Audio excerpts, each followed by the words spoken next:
Hi, this is Chris Cook with the Budget Guide, and in this week's video on money strategy, we're going to talk about the first steps of budgeting, tracking income and expenses.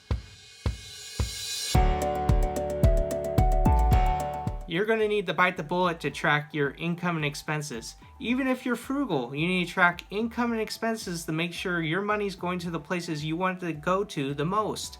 Whether that's saving up for a down payment on a house, saving up for a vacation, tracking your income and expenses is the first step to going up the road of financial success. So how do you track your income and expenses? Well, I use a spreadsheet. Some banks can do it for you, or some programs can track it for you, which is very convenient. I'm the free man type of person, so I use a spreadsheet and I enter it weekly. I feel like that's a pretty good fit for me to do it without going too long and just enough time where it's actually tracking it.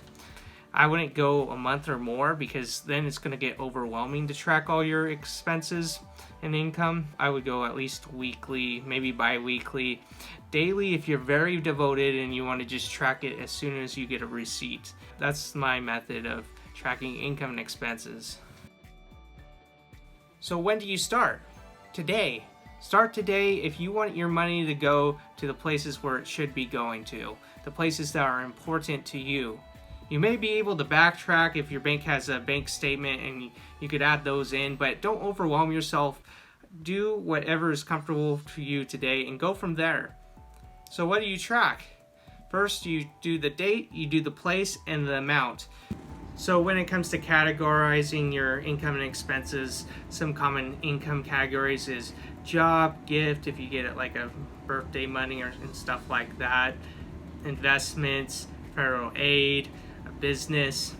Some common expense categories include rent, insurance, household expenses, food supplies, medical expenses, education, entertainment, home improvement, utilities. Try not to have a miscellaneous category because then that kind of disrupts your categorizing. But if you really have some minuscule expenses or ones that don't happen very often, then miscellaneous category could be beneficial.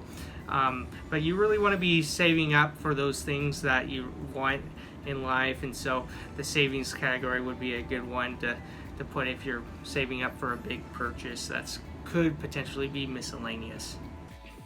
Well, that's really all there is to it when starting budgeting, is to track your income and expenses. If this has helped you, share it with a family or friend. Help them as well. And remember my disclaimer in the description when applying this video to your life. You really want to save for those things in life that are important to you. So until next week, start saving.